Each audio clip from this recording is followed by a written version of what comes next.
Terima kasih kepada MW Malaysia Sdn Bhd memberi peluang kepada saya sekali lagi untuk berkongsi dengan anda tentang satu topik MW dari kacamata Islam. Ramai yang dah mendengar tentang topik ini, tapi hari ini kita ulang lagi supaya kita lebih ingat dan supaya kita lebih faham dan kita dapat berkongsi dengan ramai orang di luar sana yang masih tak faham-faham tentang konsep perniagaan MW pada pandangan kacamata Islam. Walaupun kita dah jelaskan macam-macam tentang perniagaan MW dari kacamata Islam, dan kita walaupun dah mendengar banyak kali topik ini, kita pun tak berjaya nak menjawab juga. Jadi terpaksa gunakan CD dan sebagainya. Tak kiralah, gunalah apa pun asalkan anda dapat menjawab. Jangan sampai kita kalah dan mereka menang di dalam tuduhan tersebut. Baik. Satu pesanan untuk orang-orang baru di sini. Apa juga alasan ataupun apa juga pendapat yang anda dengar daripada orang luar hari ini yang mengatakan bahawa MW itu begitu, MW itu begini, yang negatifnya, anda patut selidik dahulu. Kerana kita sebagai orang Islam, saya bercakap di topik kacamata Islam, kita sebagai orang Islam ada panduan. Dalam Al-Quran dia menyebut, Ya ayyuhallazina amanu, in ja'akum fasiqun binaba'in fatabayyanu. Wahai orang-orang yang beriman, jika datang kepada kamu seorang yang fasik, seorang yang jahat, membawa kabar berita yang negatif, fatabayyanu, Tuhan kata, selidiklah dulu. Jangan main percaya saja. Jangan menjadi pak turut. Tanya kepada orang yang lebih tahu supaya anda faham apa pandangan Islam. Dan nak tanya pula tanya orang yang tahu, jangan tanya orang yang tak tahu. Kadang-kadang kita dah tak tahu tentang MW, pergi tanya orang yang tak tahu sama-sama tentang MW. Apa pandangan hang tentang MW? Sebab dia pun tak tahu. Kita ada panduan dalam Quran, dia kata fasalu ahla dzikri in kuntum la ta'lamun. Tanyalah orang yang tahu bila kamu tak tahu. Ini sama-sama bodoh. Tanya orang yang tak tahu. Jadi dia pun jawab dengan cara yang dia tak tahu. Jadi sama-sama jadi tak tahu sampai bila-bila pun tak tahulah. Dalam bahasa Islam dia panggil jumud. Jumud. Tak tahulah pernah dengar ke dah. Jumud ni bahasa kita dia panggil dah lah bodoh, sombong pula tu. Itu bahasa dia lah. Baik. Bila kita bercakap tentang kekayaan, hari ini kita tengok, saya nampak selalu kenapa orang Islam hari ini takut dengan kekayaan.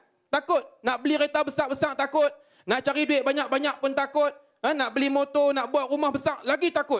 Sebab apa dia kata? Mati nanti duduk dalam kubur juga. Dia tak mau buat rumah besar-besar sebab mati akan masuk dalam kubur juga. Jadi kekayaan ini menjadi satu kebimbangan kepada orang Islam. Kerana bagi mereka kekayaan ini tidak dituntut dalam Islam. Mereka ikut siapa? Saya pun tak tahu mereka ikut siapa. Sebab pada pandangan Islam, kekayaan itu amat penting dan dituntut di dalam Islam. Dalam Al-Quran ada menyebut, wabtaghi fima atakallahu daral akhirah wala tansa nasibaka minad dunya. Tuhan sebut, rebut segala peluang yang ada dalam dunia ni yang boleh menghasilkan habuan di hari akhirat nanti. Maknanya sembahyang, solat, zakat dan sebagainya boleh membawa pahala di hari akhirat. Ini yang banyak penceramah agama membahaskan, tapi dia tak bahas ayat di depan. Wala tansa nasibaka minad dunya. Allah sebut juga, jangan lupa habuan di dunia pun kena rebut juga. Yang ni banyak penceramah tak berani bahas. Dia takut tak jadi suka kepada dunia pula. Memang kita patut suka dalam dunia. Cuma kita tidak mengilahkan dalam bahasa agama, kita mengilah menjadikan dunia ni sebagai Tuhan kita. Ataupun kita anggap macam kita akan hidup selama-lamanya. Baik, dalam ayat yang kedua Allah sebut lagi, Al-mal wal banun. Saya baca tafsiran tu. Harta dan anak-anak itu adalah perhiasan dunia yang tidak ada nilainya, yang tidak ada faedahnya. Ini maksud dia. Dan ini pun penceramah kita, dia bahas sampai situ aja. Dia tak sambung di hujung. Wal baqiyatus salihat khairun 'inda rabbika thawaban wa khairun amala. Dan yang kekal hanya amalan soleh sahaja. Jadi amalan soleh itu apa? Amalan soleh yang datang daripada al-mal, daripada harta. Amalan soleh yang datang daripada anak-anak yang kita bimbing ke arah kebaikan. Jadi dia akan jadi amalan soleh. Sebab itu bila orang kata harta tak boleh bawa mati, memang betul. Harta tak boleh bawa mati. Tetapi amalan yang kita lakukan menggunakan harta, yang tu boleh bawa mati. Kita kena faham konsep Islam yang sebenar bagaimana. Sebab hari ini kalau kita nilai balik, orang yang banyak melakukan pahala menggunakan duit ringgit dan juga kekayaan hanyalah orang yang ada duit, orang yang kaya. Bila kita kaya, kita dapat memberi zakat, kita dapat bagi derma, bagi sedekah dan sebagainya. Semua yang kita bagi itu akan ditukarkan menjadi satu amalan soleh. Yang tu yang akan kekal, kata Allah. Tapi orang miskin hari ini, dia hanya mampu menunggu sahaja sedekah, jariah dan zakat-zakat yang orang nak bagi. Ramai orang ni menunggu zakat. Tak renti-renti pergi pejabat zakat, nak tengok dia layak, tak layak, dia layak, tak layak. Dia tak mau nilai adakah aku layak nak bayar zakat. Dia hanya nilai adakah aku layak nak dapat zakat. Sebab kita hanya menanti untuk menerima, tapi kita tidak berusaha untuk memberi. Dalam hadis dia sebut, al-yadul ulya khairun minal yadus sufla. Tangan yang memberi pada orang yang banyak-banyak ni lebih baik daripada tangan yang hanya duk tunggu orang duk bagi kat dia. Saya cakap Kedah lagi boleh faham kot noh. Saya tak boleh ubah bahasa KL, minta maaf lah. Dia jadi tak sedap, bahasa KL ni dia lembut sangat. Saya muka garang-garang, cakap kena macam tu. Dia kena cengih. Orang Kedah kata cengih, garang lah. Baik. Dalam ayat Quran lain, wa minhum may yaqulu rabbana atina fid dunya hasanah. Yang ni doa semua orang baca, saya ingat. Siapa semayang duk baca rabbana atina fid dunya hasanah wa fil akhirati hasanah wa qina azabannar. Amin. Tapi makna apa pun tak tahu. Tahu? Oh, yang tak tahu ada. Rabbana atina fid dunya hasanah. Kita minta ke Tuhan, bagilah dunia ini untuk aku. Bagilah kebaikan di dunia ini untuk aku. Wa fil akhirati hasanah, dan akhirat pun aku nak dapat kebaikan juga. Maknanya kita selalu minta kebaikan dunia. Tapi dalam hakikat di luar kita tak suka dunia. Kita kata dunia hanya sementara. Dunia memang hanya sementara. Yang sementara tu nak kena rebut. Yang kekal ni dia akan kekal sampai bila-bila. Yang sementara ni kita kena buat betul-betul supaya kita tak silap langkah, supaya kita tak tersesat daripada fahaman Islam yang sebenar.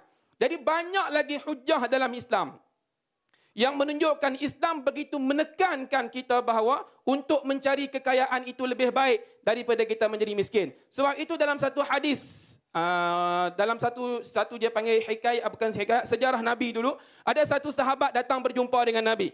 Dia kata, Rasulullah, mereka golongan yang kaya-kaya boleh mendermakan harta mereka kepada orang miskin. Mereka mendapat pahala yang lebih di sisi Tuhan. Sedangkan aku orang miskin, aku tak boleh nak bagi apa-apa. Maka tak adillah untuk aku yang dilantik sebagai orang miskin berbanding dengan mereka yang diberi rezeki oleh Allah. Nabi kata, boleh, hang boleh dapat pahala sama macam mereka. Baca qul huwallah 3 kali tiap-tiap hari, hang dapat sedekahkan pahala itu sama macam mereka sedekah duit. Dia kata, kalau macam tu, mereka pun boleh baca qul huwallah. Mereka pun boleh baca qul huwallah 3 kali sambil menderma. Mereka dapat 2 kali ganda.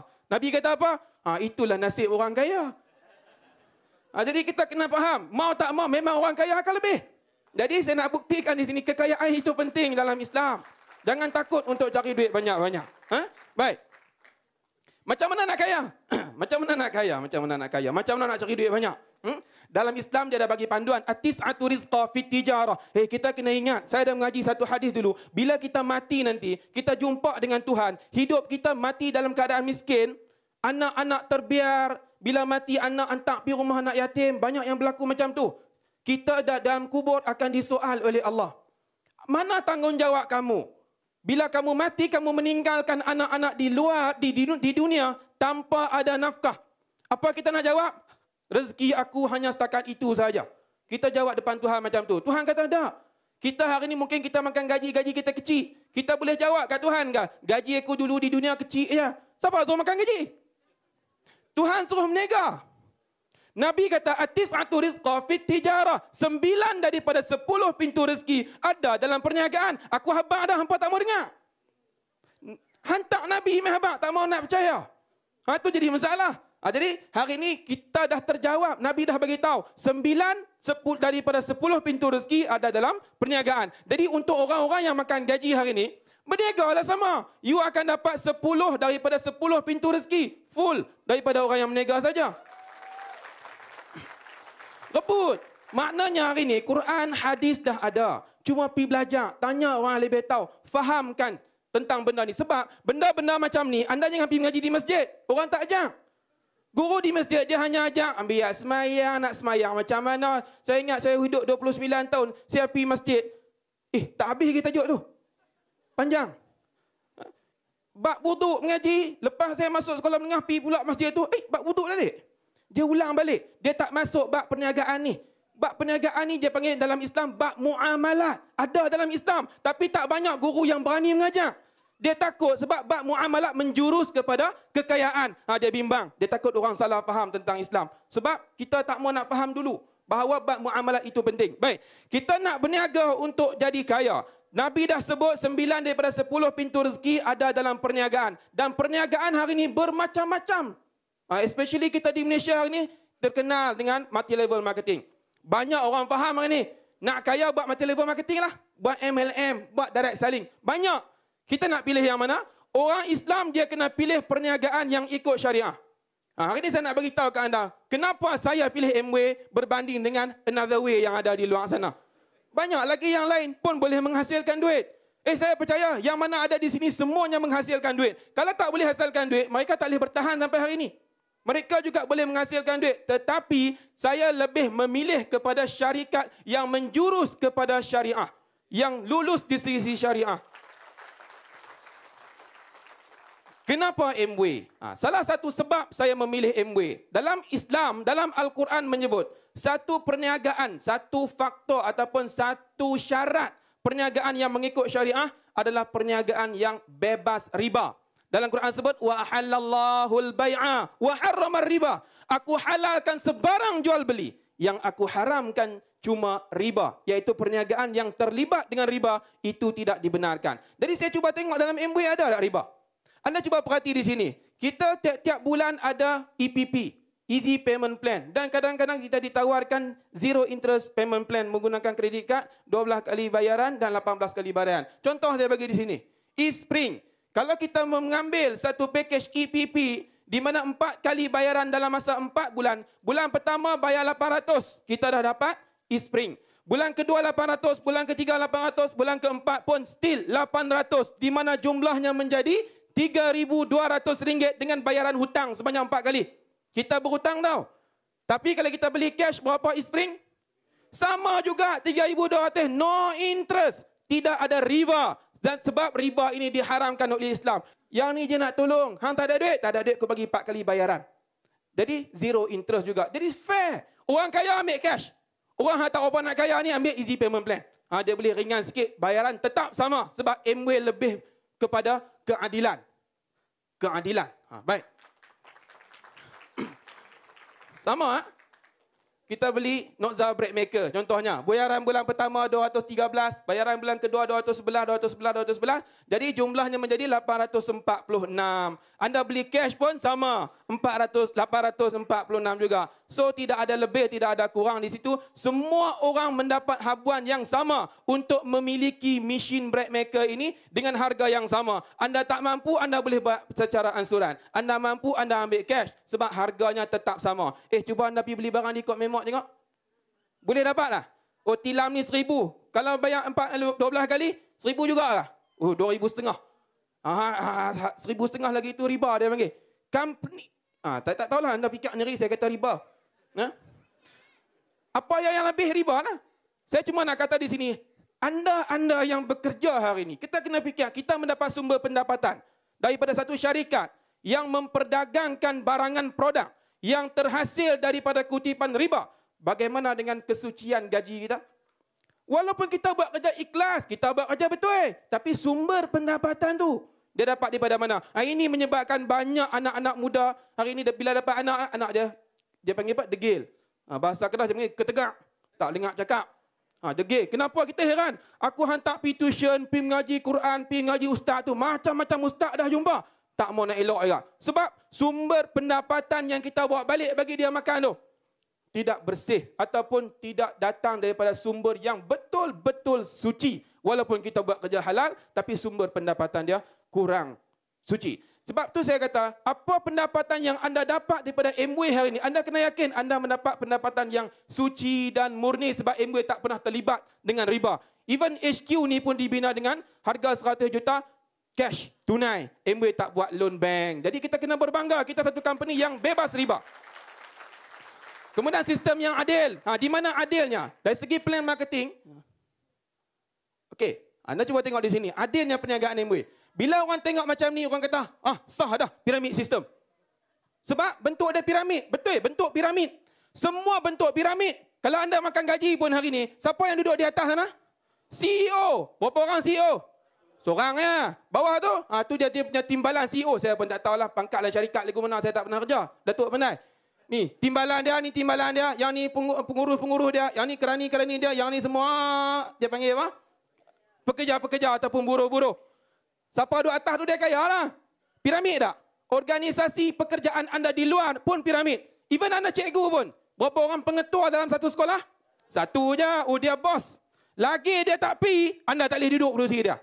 Anda kena bagi dia pi dulu. Tu jadi asak dengki banyak dalam badan tu. Bila aku boleh duduk kerusi tu, tak tahu? MW tak payah.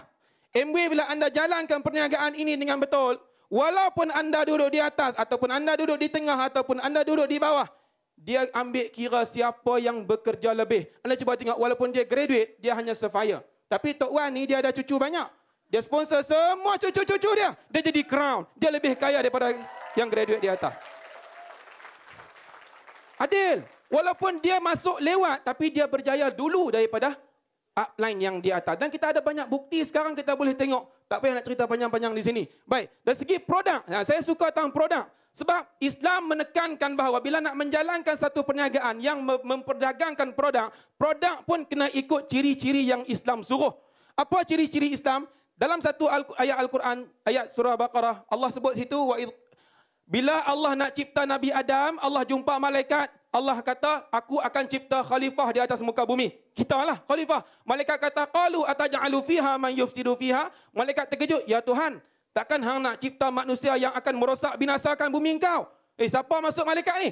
Kita lah. Beli sabun cap matahari cerah, habis botol plastik, buang di luar, jatuh atas tanah.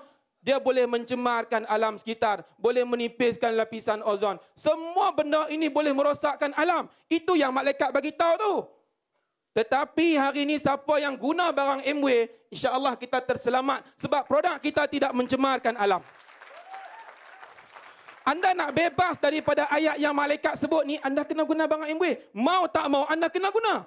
Kalau tidak, anda termasuk dalam man yufsidu fiha, makhluk perosak. Bubur racun makhluk perosak, habis dah, senang. Sebab dia hidup merosak alamnya. Hari ini nak hidup di bumi Tuhan, jangan jadi macam ni. Tuduhan malaikat, kita kena guna barang MW, insya-Allah kita selamatkan alam sekitar. Kemudian Allah sebut, wa kulu mimma fil ardi halalan thayyibah. Datuk sebut tadi, halalan thayyibah ini penting untuk kita faham. Banyak orang cuba manipulasikan benda ni. Orang kata halalan, semua produk dalam Malaysia ini kebanyakan mendapat sijil halal. Tetapi tak banyak produk company direct selling boleh menghasilkan produk yang thayyiban. Thayyiban dalam erti kata yang terkini, maksudnya yang paling terbaik, iaitu berkualiti. Dan dari segi halal, kita ada sijil halal. Sudah, jangan tanya lagi. Ivanka tak ada jakim, tak ada cop di botol. Banyak songeh. Kadang-kadang saya tunjuk sijil halal, tak ada cop jakim pun. Ini Ivanka, jakim tak ada pun. La ilaha illallah. Ada Ivanka sudahlah. Nak jakim buat apa lagi? Dia diiktiraf oleh jakim. Kita dah lulus kategori pertama, produk yang halalan. Tapi di mana thayyibannya? Thayyibannya adalah di sini. Kita menghasilkan produk kita daripada ladang yang disahkan organik tiap-tiap tahun. Ladang kita tak guna racun, tak guna bahan kimia, tak guna makhluk perosak apa semua, tak ada. Jadi ladang kita adalah ladang yang terbaik. Kemudian bila dah okey, dah masak, kita dah kutip, kita proses sendiri di makmal kita sendiri, saintis kita sendiri, mesin kita sendiri. Dan bila dah tercipta elok, kita patentkan pula supaya orang tak boleh tiru kita punya kualiti. Jadi hari ini siapa boleh kata produk MW tak ada kualiti? Kita dah sempurna dua kategori. Satu, produk kita halalan. Yang kedua, produk kita adalah thayyiban. Produk yang paling berkualiti. Hari ini kalau company itu tak ada ladang, company itu tak ada saintis, tak boleh nak patent, tak ada research and development, tak ada pusat-pusat penyelidikan macam MW ada. Selagi itu dia bukanlah menghasilkan produk yang berkualiti macam MW dapat hasilkan. Kemudian jimat. Produk kita jimat. Ramai orang kata barang MW mahal. Sebab dia tak tanya orang MW. Dia pergi tanya orang hak lain-lain punya way. Memanglah mereka tu kata mahal. Jadi kita di sini kita perhati. Sabun cuci pinggan macam Puan Syamsina kata tadi, boleh basuh sebanyak 30,000 biji pinggan. Oh, saya tak tahu. Saya tak pernah bilang berapa kali saya basuh pinggan di rumah. Saya makan tak banyak tu. Kan? Tapi hari ini nak bagi faham lagi senanglah. Kita kata satu botol ini boleh dicairkan maksimum yang mungkin 33 botol. Yang mana satu botol jatuh harga 80 sen sahaja dengan saiz 500 ml. Yang bersama dengan sabun cap matahari cerah 500 ml harga dia RM3.70. Nak beli RM3 kan nak beli 80 sen? 80 sen kita nak berjimat. Baru ni saya pergi jual iron. Jual iron MW. Memang tahu dah barang dia mahal. Iron sampai 1,000 lebih. Aku beli kat Tesco 200 ya. Nak beli iron macam ni, jangan pergi di Tesco. Pergi di Jasco. Anda akan jumpa satu iron yang hebat. Ambil handphone nak murah. 1,599. Nak murah kan? Jenama sama, Philip. Warna aja hijau. Function, semua sama. Tapi pasal apa dia jual mahal? Oh, dia kata, ni produk bagus malah mahal. Oh, tadi aku jual MW, hang tak kata bagus pun. Sebab dia hanya mencari alasan untuk tak mau beli barang kat kita. Dia tolong mereka, tak apa, dia tak tolong kawan-kawan dia. Okey? Baik.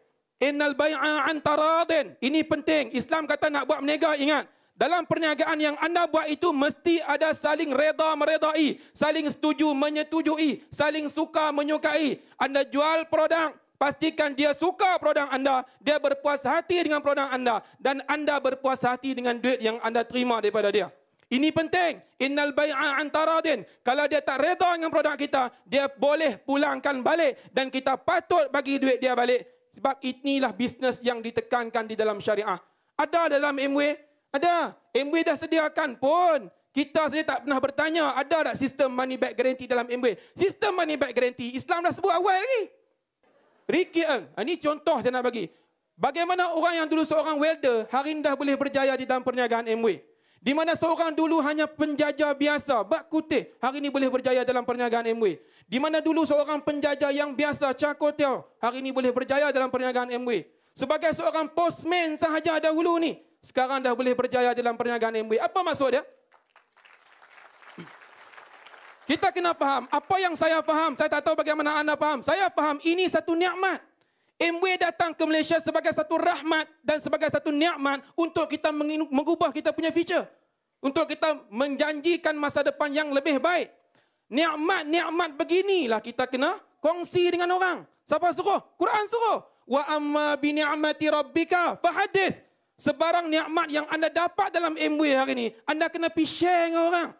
Pakai LOC, bagus, pergi share dengan orang. Pakai artisri, cantik, pergi share dengan orang. Makan vitamin, sihat, pergi share dengan orang. Fahadith. Maka terjadilah satu sistem networking yang kita buat pada hari ini. Disebut dalam Islam. Tapi masih ramai yang tak percaya pada multi-level marketing. Katanya piramid sistem, Islam ada. Islam sebut. Tapi pastikan yang kita dapat itu adalah nikmat. Ada buat multi-level hari ini yang dapat azab pun ada, dia pergi share dengan orang. Dia buat loan banyak-banyak, dia tak larang nak banyak, dia pergi hasut orang. Jom, berniaga dengan aku. Loan RM20,000. Itu dia bukan share nikmat, dia share azab. Kita duduk elok-elok, pergi azab kita. Kita pun terpedaya, termasuk sekali dengan dia. Okey? Baik, huraian balik. Kenapa saya pilih MW secara peribadi? Saya suka MW satu, kita ada 500 orang saintis dan pakar dalam bidang masing-masing. Hari ini kita nak buat vitamin, kena panggil orang yang pakar bahagian vitamin. Jangan panggil mekanik hadap pabrik kereta hari ini. Mai buat vitamin tak boleh, bukan bidang dia. Sebab Quran sebut fasalu ahla dzikri in kuntum la ta'lamun. Minta tolong pada orang yang tahu kalau kamu tak reti. Yang kedua, produk halalan thayyibah. Wa kulu mimma fil ardi halalan thayyibah. Allah suruh kita makan apa yang ada di bumi asalkan ia adalah halal dan terbaik, berkualiti. Produk mesra alam. Macam malaikat sebut tadi, qalu ataj'alu fiha may yufsidu fiha. Kita nak keluar daripada orang ataupun makhluk perosak ni, kita akan menggunakan produk MW, iaitu produk yang mesra alam. Lagi sistem yang adil dan saksama. Allah sebut dalam Al-Quran, innallaha ya'muru bil adli wal ihsan. Allah suruh kita melakukan keadilan dalam apa jua bidang, termasuk perniagaan ini. Kemudian ada jaminan kepuasan. Nabi sebut innal bai'a an taradin. Kemudian sistem tolong menolong. Allah sebut dalam surah Maidah, wa ta'awanu 'alal birri wat taqwa. Tolong menolonglah kamu dalam keadaan yang baik, dalam hal yang baik-baik dan juga perkara yang bertakwa kepada Allah. Hari ini kita ajak orang buat MW, kita ajak dia buat jahat kah? Tak. Kita nak bantu dia. Kita tolong dia ke arah kebaikan. Tolong menolong macam ni yang Tuhan suruh kita buat.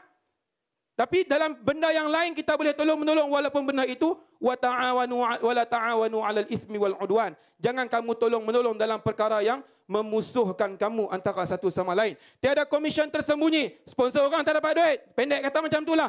Company lain anda sponsor orang, anda dapat duit. Itu dia panggil bonus tersembunyi. Sebab orang yang disponsor tu, dia tak tahu pun duit dia diambil oleh upline yang sponsor. Allah sebut, ya ayyuhalladzina amanu la ta'kulu amwalakum bainakum bil batil illa an takuna tijarah. Wahai orang yang beriman, jangan kamu makan harta daripada kalangan kamu dari sumber yang dia tak sedap. Illa an takuna tijarah, kecuali apabila berlaku perniagaan baru kita boleh dapat hasil. Maknanya hari ini kita sponsorkan RM85, berapa sen kita dapat? 1 sen pun tak ada, 1 poin pun tak ada. Sebab tidak boleh makan, sebab kita belum berniaga. Dia pergi beli barang di kedai MW, baru dia dapat PV dan kita dapat PV sebab dah berlaku perniagaan di situ. Itu yang Islam suruh. Kemudian kita sebut lagi, tidak terlibat dengan riba. Wa ahallallahu al-bai'a wa harrama riba.